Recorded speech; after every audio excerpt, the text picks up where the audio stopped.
शांति। आज 18 अक्टूबर 2025 के बाबा के मधुर महावाक्य सुनेंगे।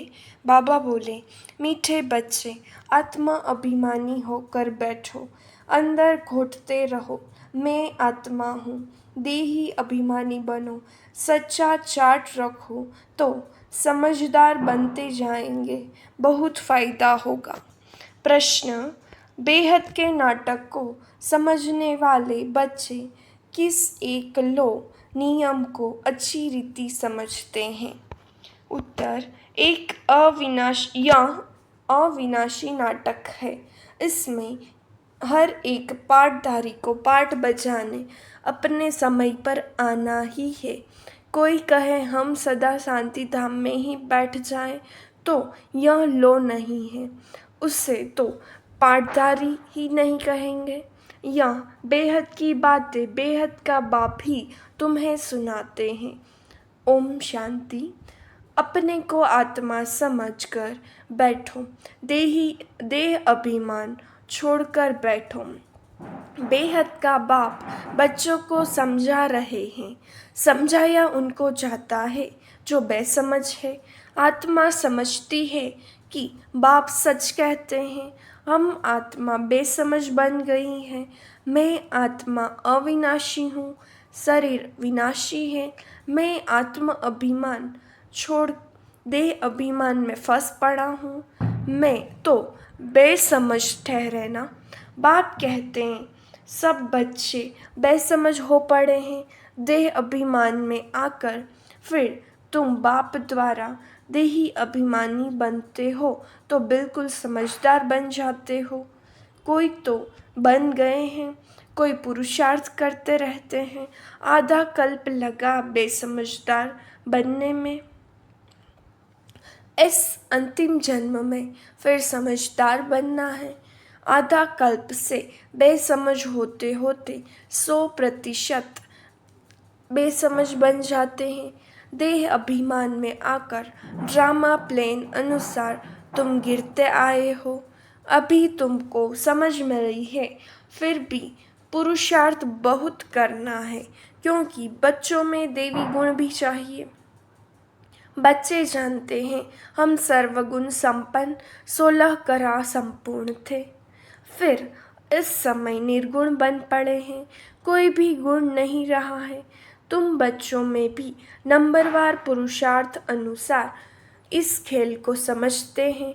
समझते समझते भी कितने वर्ष हो गए हैं, फिर भी जो नए हैं वह अच्छे समझदार बनते जाते हैं। औरों को भी बनाने का पुरुषार्थ करते हैं। कोई ने तो बिल्कुल नहीं समझा है, बेसमझ के बेसमझ ही है। बाप आए ही हैं समझदार बनाने। बच्चे समझते हैं माया के कारण हम बेसमझ बने हैं। हम पूज्य थे तो समझदार थे, फिर हम ही पुजारी बन बेसमझ बने हैं। आदि सनातन देवी देवता धर्म प्रायः लोप हो गया है। इनका दुनिया में किसको पता नहीं है। यह लक्ष्मी नारायण कितने समझदार थे, राज्य करते थे। बाप कहते हैं तत्त्वम, तुम भी अपने लिए ऐसे समझो। यह बहुत बहुत समझने की बातें हैं, सिवाय बाप के कोई समझा न सके। अभी महसूस होता है बाप ही ऊंचते ऊंच समझदार ते समझदार होगा ना। एक तो ज्ञान का सागर भी है, सर्व का सद्गति दाता भी है, पतित पावन भी है। एक की ही महिमा है। इतना ऊंचते ऊंच बाप आ करके बच्चे का कैसी अच्छी रीति समझाते हैं। बच्चे अब पावन बनना है, उसके लिए बाप एक ही दवाई देते हैं। कहते हैं योग से तुम भविष्य 21 जन्म निरोगी बन जाएंगे। तुम्हारे सब रोग दुख खत्म हो जाएंगे। तुम मुक्ति धाम में चले जाएंगे। अविनाशी सर्जन के पास एक ही दवाई है, एक ही इंजेक्शन आत्मा को आए लगाते हैं। ऐसे नहीं कोई मनुष्य बैरिस्टरी भी करेंगे, इंजीनियरिंग भी करेंगे, नहीं, हर एक आदमी अपने धंधे में ही लग जाते हैं। बाप को कहते हैं आकर पतित से पावन बनाओ, क्योंकि पतित पने में दुख है। शांति धाम को पावन दुनिया नहीं कहेंगे, स्वर्ग को ही पावन दुनिया कहेंगे। यह भी समझाया है। मनुष्य शांति और सुख चाहते हैं। सच्ची सच्ची शांति तो वहाँ है जहाँ शरीर नहीं, उसको कहा जाता है शांति धाम। बहुत कहते हैं शांति धाम में रहें, परंतु लो नहीं है, वह तो पाटदारी हुआ नहीं। बच्चे नाटक को भी समझ गए हैं। जब एक्टर्स का पार्ट होगा तब बाहर स्टेज पर आकर पार्ट बजाएंगे। यह बेहद की बातें बेहद का बाप ही समझाते हैं। ज्ञान सागर भी उनको कहा जाता है। सर्व के सद्गति दाता पतित पावन है। सर्व को पावन बनाने वाले तत्व नहीं हो सकते। पानी आदि सब तत्व हैं, वह कैसे सद्गति करेंगे? आत्मा ही पाठ बजाती है। हठयोग का भी पाठ आत्मा बजाती है। यह बातें भी जो समझदार है वही समझ सकते हैं। बाप ने कितना समझाया है। कोई ऐसी युक्ति रचो जो मनुष्य समझे। कैसे पूज्य सो फिर पुजारी बनते हैं। पूज्य है नई दुनिया में, पुजारी है पुरानी दुनिया में। पावन को पूज्य, पतित को पुजारी कहा जाता है। यहाँ तो सब पतित हैं, क्योंकि विकार से पैदा होते हैं। वहाँ है श्रेष्ठ, गाते भी है संपूर्ण श्रेष्ठाचारी। अभी तुम बच्चों को ऐसा बनना है। मेहनत है, मुख्य बात है याद की। सभी कहते हैं याद में रहना बड़ा मुश्किल है। हम जितना चाहते हैं याद में रह नहीं सकते। कोई सच्चाई से अगर चार्ट लिखे तो बहुत फ़ायदा हो सकता है। बाप बच्चों को यह ज्ञान देते हैं कि मन मना भव। तुम अर्थ सहित कहते हो। तुम्हें बाप हर बात यथार्थ रीति अर्थ सहित समझाते हैं। बाप से बच्चे कई प्रकार के प्रश्न पूछते हैं। बाप करके दिल लेने लिए कुछ कह देते हैं, परंतु बाप कहते हैं मेरा काम ही है पतित से पावन बनाना। मुझे तो बुलाते ही है इसलिए हो। तुम जानते हो हम आत्मा शरीर सहित पावन थी, अभी वही आत्मा शरीर सहित पतित बनी है। 84 जन्मों का हिसाब है ना। तुम जानते हो अभी यह दुनिया कांटों का जंगल बन गई है। यह लक्ष्मी नारायण तो फूल है ना, उन्हों के आगे कांटे जाकर कहते हैं आप सर्वगुण संपन्न, हम पापी कपटी हैं। सब बड़ा कांटा है काम विकार का। बाप कहते हैं इस पर जीत पहन जगत जीत बनो। मनुष्य कहते हैं भगवान को कोई न कोई रूप में आना है, भागीरथ पर विराजमान हो आना है। भगवान को आना ही है पुरानी दुनिया को नया बनाने। नई दुनिया को सतो प्रधान, पुरानी को तमो प्रधान कहा जाता है। जबकि अभी पुरानी दुनिया है तो जरूर बाप को आना ही पड़े। बाप को ही रचयिता कहा जाता है। तुम बच्चों को कितना सहज समझाते हैं, कितनी खुशी होनी चाहिए। बाकी किसका कर्म भोग का हिसाब किताब है, कुछ भी है वह तो भोगना ही है। इसमें बाबा आशीर्वाद नहीं करते हैं, हमको बुलाते ही हो बाबा आकर हमको वर्षा दो। बाबा से क्या वर्षा पाना चाहते हो? मुक्ति जीवन मुक्ति का दाता एक ही ज्ञान सागर बाप है, इसलिए उनको ज्ञानदाता कहा जाता है। भगवान ने ज्ञान दिया था, परंतु कब दिया, किसने दिया, यह किसको पता नहीं। सारा मुजारा इसमें है किसको ज्ञान दिया यह भी किसको पता नहीं। अभी यहाँ ब्रह्मा बैठे हैं, इनको मालूम पड़ा है कि हम सो नारायण था। फिर 84 जन्म भोगे, यह है नंबर 1 में। बाबा बतलाते हैं, मेरी तो आँख ही खुल गई। तुम भी कहेंगे हमारी तो आँखें ही खुल गई। तीसरा नेत्र तो खुलता है ना। तुम कहेंगे हमको बाप का सृष्टि चक्र का पूरा ज्ञान मिल गया है। मैं जो हूँ जैसा हूँ, मेरी आँखें खुल गई हैं। कितना वंडर है। हम आत्मा फर्स्ट हैं और फिर हम अपने को देह समझ बैठे। आत्मा कहती है हम एक शरीर छोड़ दूसरा लेता हूँ। फिर भी हम अपने को आत्मा भूल देह अभिमानी बन जाते हैं। इसलिए अब तुमको पहले पहले यह समझ देता हूँ कि अपने को आत्मा समझ बैठो। अंदर में यह घोटते रहो कि मैं आत्मा हूँ।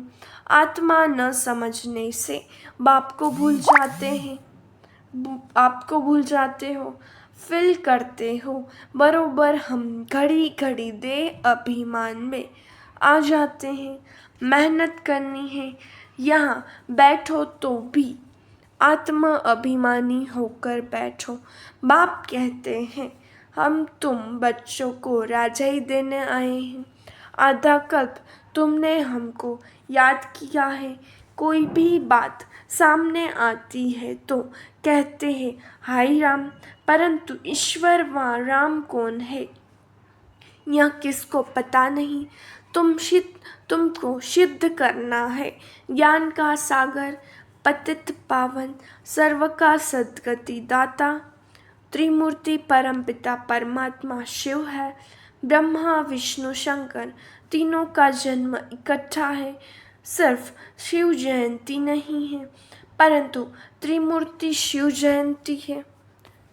जरूर जब शिव की जयंती होगी तो ब्रह्मा की भी जयंती होगी। शिव की जयंती मनाते हैं, परंतु ब्रह्मा ने क्या किया? लौकिक, पारलौकिक और यह है अलौकिक बाप। यह है प्रजापिता ब्रह्मा। बाप कहते हैं नई दुनिया के लिए यह नया ज्ञान अभी तुमको मिलता है, फिर प्रायः लोप हो जाता है। जिसको बाप रचता है और रचना का ज्ञान नहीं तो अज्ञानी ठहरे ना। अज्ञान नींद में सोए पड़े हैं। ज्ञान से है दिन, भक्ति से है रात। शिवरात्रि का अर्थ भी नहीं जानते, इसलिए उनकी होलीडे भी उड़ा दी है। अभी तुम जानते हो बाप आते ही हैं सबकी ज्योत जगाने। तुम या बत्तियाँ आदि जगाएंगे तो समझेंगे इनका कोई बड़ा दिन है। अब तुम जगाते हो अर्थ सहित, वो लोग थोड़े ही समझेंगे। तुम्हारे भाषण से पूरा समझ नहीं सकते। अभी सारे विश्व पर रावण का राज्य है।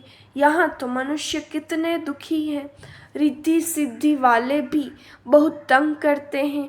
अखबारों में भी पढ़ता है इनमें इविल सोल है, बहुत दुख देते हैं। बाबा कहते हैं इन बातों से तुम्हारा कोई कनेक्शन नहीं। बाप तो सीधी बात बताते हैं, बच्चे तुम मुझे याद करो तो तुम पावन बन जाएंगे, तुम्हारे सब दुख दूर हो जाएंगे। अच्छा, मीठे मीठे सिखिलते बच्चों प्रति माता पिता बाप दादा का याद प्यार और गुड मॉर्निंग। रूहानी बाप की रूहानी बच्चों को नमस्ते। हम रूहानी बच्चों की रूहानी बाप दादा को याद प्यार नमस्ते, गुड मॉर्निंग, ओम शांति। शुक्रिया बाबा, शुक्रिया। धारणा के लिए मुख्य सार। पहली पॉइंट, यथार्थ रीति बाप को याद करने व आत्म अभिमानी बनने की मेहनत करनी है। सच्चाई से अपना चार्ट रखना है, इसमें ही बहुत बहुत फ़ायदा है। दूसरी पॉइंट, सबसे बड़ा दुख देने वाला कांटा कामविका है। इस पर योग बल से विजय प्राप्त कर पतित से पावन बनना है। बाकी किन्हीं भी बातों से तुम्हारा कनेक्शन नहीं। वरदान, प्रैक्टिकल जीवन द्वारा परमात्मा ज्ञान का प्रूफ देने वाले धर्म युद्ध में विजयी भव। अभी धर्म युद्ध की स्टेज पर आना है। उस धर्म युद्ध में विजयी बनने का साधन है आपकी प्रैक्टिकल जीवन, क्योंकि परमात्मा ज्ञान का प्रूफ ही प्रैक्टिकल जीवन है। आपकी मूर्त से ज्ञान और गुण प्रैक्टिकल में दिखाई दे, क्योंकि आजकल डिस्कस करने से अपनी मूर्त को सिद्ध नहीं कर सकते, लेकिन अपनी प्रैक्टिकल धारणा मूर्त से 1 सेकंड में किसी को भी शांत करा सकते हो। स्लोगन, आत्मा को उज्जवल बनाने के लिए परमात्मा स्मृति से मन की उलझनों को समाप्त करो। मातेश्वरी जी के अनमोल महावाक्य। योग से ही मुक्त होने की शक्ति मिलती है। पहले पहले तो अपने को एक मुख्य पॉइंट ख्याल में अवश्य रखनी है। जब इस मनुष्य सृष्टि जाड़ का बीज रूप परमात्मा है, तो उस परमात्मा द्वारा जो नॉलेज प्राप्त हो रही है वह सब मनुष्यों के लिए जरूरी है। सभी धर्मों वालों को यह नॉलेज लेने का अधिकार है। भल हर एक धर्म की नॉलेज अपनी अपनी है, हर एक का शास्त्र अपना अपना है, हर एक की मत अपनी अपनी है, हर एक का संस्कार अपना अपना है, लेकिन यह नॉलेज सबके लिए है। भल वो इस ज्ञान को न भी उठा सके, हमारे घराने में भी न आवे, परंतु सबका पिता होने के कारण उनसे योग लगाने से फिर भी पवित्र अवश्य बनेंगे। इस पवित्रता के कारण अपने ही सेक्शन में पद अवश्य पाएंगे, क्योंकि योग को तो सभी मनुष्य मानते हैं। बहुत मनुष्य ऐसे कहते हैं, हमें भी मुक्ति चाहिए, मगर सजाओं से छूट मुक्त होने की शक्ति भी इस योग द्वारा मिल सकती है। अजपा जाप अर्थात निरंतर ईश्वरीय याद। यह जो कहावत है, श्वासोश्वास अजपा जाप जपते रहो, उसका यथार्थ अर्थ क्या है? जब हम कहते हैं अजपा जाप, तो इसका यथार्थ अर्थ है जाप के बगैर श्वासोश्वास अपना बुद्धि योग अपने परमपिता परमात्मा के साथ निरंतर लगाना, और यह ईश्वरीय याद श्वासोश्वास कायम चलती आती है। उस निरंतर ईश्वरीय याद को अजपा जाप कहते हैं। बाकी कोई मुख से जाप जपना अर्थात राम राम कहना, अंदर में कोई मंत्र उच्चारण करना, यह तो निरंतर चल नहीं सकता। वो लोग समझते हैं हम मुख से मंत्र उच्चारण नहीं करते, लेकिन दिल में उच्चारण करना है, यह अजपा जाप। परंतु यह तो सहज एक विचार की बात है, जहाँ अपना शब्द ही अजपा जाप है, जिसको जपने की भी जरूर नहीं है। आंतरिक बात, कोई मूर्ति का ध्यान भी नहीं करना है, न कुछ सिमरन करना है, क्योंकि वो भी निरंतर खाते पीते रह नहीं सकेंगे। लेकिन हम जो ईश्वरीय याद करते हैं वही निरंतर चल सकती है, क्योंकि यह बहुत सहज है। जैसे समझो, बच्चा है, अपने बाप को याद करता है तो उसी समय बाप का फोटो सामने नहीं लाना पड़ता, लेकिन मनसा वाचा कर्मणा बाप के सारे ऑक्यूपेशन एक्टिविटी गुणों सहित याद आता है। बस वह याद आने से बच्चे की भी वो एक्ट चलती है, तब ही सन सोज फादर करेंगे। वैसे अपने को भी और सबकी याद दिल भीतर से मिटाए, उस एक ही असली पारलौकिक परमपिता परमात्मा की याद में रहना है। इसमें उठते बैठते खाते पीते निरंतर याद में चल सकते हैं, उस याद से ही कर्मातीत बनते हैं। तो इस नेचुरल याद को ही अजपाजाप कहते हैं। अच्छा, ओम शांति। अव्यक्त इशारे स्वयं और सर्व के प्रति मनसा द्वारा योग की शक्तियों का प्रयोग करो। अभ्यास की प्रयोगशाला में बैठ योग का प्रयोग करो तो एक बाप का सहारा और माया के अनेक प्रकार के विघ्नों का किनारा अनुभव करेंगे। अभी ज्ञान के सागर, गुणों के सागर, शक्तियों के सागर में ऊपर ऊपर की लहरों में लहराते हो, इसलिए अल्पकाल की रिफ्रेशमेंट अनुभव करते हो। लेकिन अब सागर के तले में जाओ तो अनेक प्रकार के विचित्र अनुभव कर रत्न प्राप्त करेंगे। अच्छा, ओम शांति।